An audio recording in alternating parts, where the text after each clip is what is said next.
We're sitting there and combat is at its peak. It's a tough fight and the enemies are hitting hard.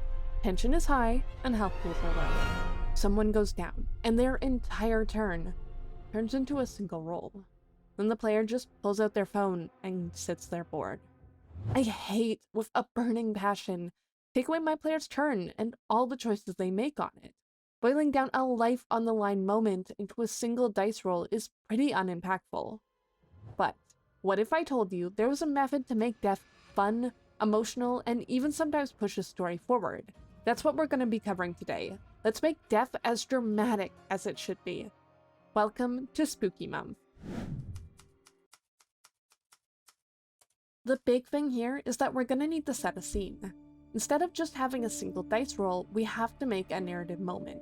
With Spooky Month upon us, you might be thinking, great, I have loads of opportunities to look at death scenes. But in movies, narrative death scene moments normally focus on those that are still alive and their reactions.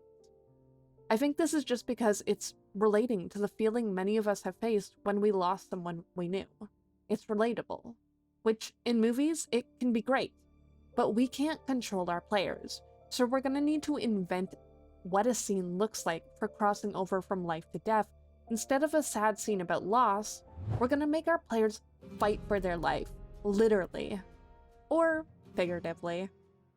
There are a couple ways we can do this, from sweet to spooky. Let's start with the sweet and the sad. It's a well-known way of crossing over, the light at the end of the tunnel. A month ago, if any of you watched my old videos, you might have seen me drawing the Goddess of Passage, Matrun. A goddess in my world setting who takes people from the inner planes to the outer planes in their dying moments. And a whole page on her is available on my Patreon for my Dungeons Masters tier, link in description if you're interested. Her main thing is that she's trying to help you accept death. She's going to use illusions and visions of the afterlife to help convince you that what is happening is okay, that it's fine to cross over. You can set a scene of anything that would draw your players into the afterlife, or just ask your players themselves what it is drawing them towards that afterlife. What do they see? I prefer to ask my players, as they just know their characters so much better than I know them. They know exactly what their afterlife may look like. With this method, just normal death saving throws go great. Having a little scene and using dice to determine if the player is drawn to it or if they resist. For every death saving throw after the first, you can roleplay and narrate based on the first idea your player gave you. Now, if you want a slight twist on this, roll the dice first, and on a successful save, you could have the illusion fade a little. They see their friends fighting for their lives in the real world. Or maybe they see that they won't be going to one of those nicer planes in the afterlife. Whoever said that where you go after death needs to be pleasant or truthful? After all, there are plenty of devils, evil gods, or others who might be interested in the foul play of stealing your player's soul. Even if the player dies, you could make an entire scene about them trying to stop a creature from stealing their soul, allowing them to go onto a nicer afterlife situation.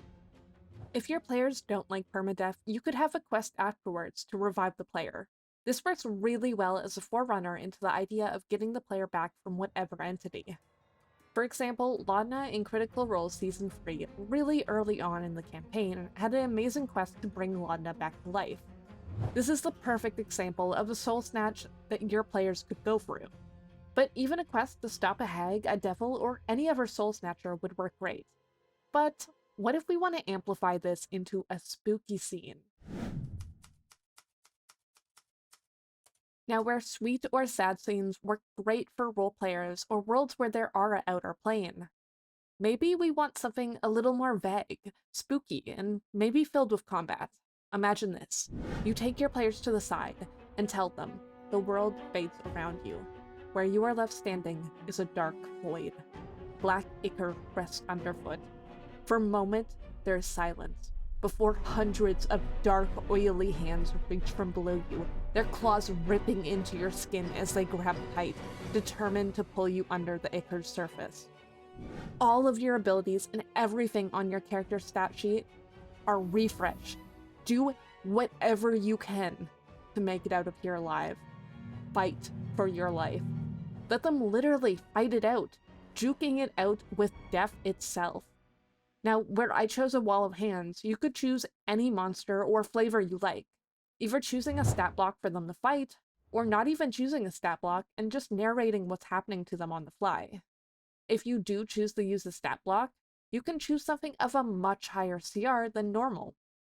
Because this scene's damage doesn't have to truly happen. This scene is much more of a scene and less of actual combat mechanics. This also doesn't have to be literally a fight, it could be a chase, a puzzle, or anything your heart desires. I think in this scenario, to make the players feel like what they choose to do here matters, I'd want to make how they do combat affect how their saving throws go. And we could do this a couple ways. The first is just if they meet a certain threshold of crowd control or damage every round, they could be given an advantage on the death saving throws. I'd love to give you a number for this, but every class, every build, and every player should really have a different number for this. These numbers should be chosen uniquely to your player and the level they're at. Because, let's be real, a roleplay utility bard and a glass cannon sorcerer just isn't a fair comparison on raw damage numbers, even though each build is equally as amazing. Now the other way is that once they meet this threshold or complete a puzzle, is that the player instantly revives back to normal combat, and it could be with more than 1 HP if you want. But what if I can't choose? If you like both these options, it's okay to use both in one campaign. It's bonus points if you can tie it into the world lore. And if you're a player from my campaign, sorry, you'll have to click off this video now. You can come back at the time on screen. Just give them a moment. Yeah, they're probably gone by now. Okay, in my campaign, I use both. I have a world where the outer planes are closed off from the inner planes, and the whole point of the campaign is to answer the question of if it's worth opening the outer planes back up, allowing the gods to return to the world. However, in the spots where gods once left huge amounts of magic, people can still in fact feel the pull from the outer planes, speaking to the gods and going to the proper afterlife. Where everywhere else in the world, you get pulled to these void pillars, leaving massive towns of ghosts and corrupted spirits that drag you into their own sorrow. Finally, your players matter most. Keep what makes them special in mind, and don't forget to play off your player's backstory, or the things that make them unique. Remember that you can bring back a player instantly based on a narrative moment. Where a cleric or religious person might meet their gods, an ancestral barbarian might walk alongside their ancestors and fight alongside them. A lost-traded player might talk with the person they see in their sleep upon death.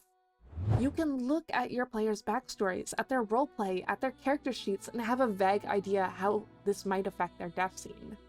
Even if you choose the fighting option, some of these things might come up, like the barbarian ancestors. But don't let this overwhelm you. It's also okay to just ask your player what's important to their character when the death scene is happening. You don't have to have a plan on what happens for each character and what might happen this time or next time. You can just use this moment to further your knowledge of the dying player when the time comes and wing it on the spot.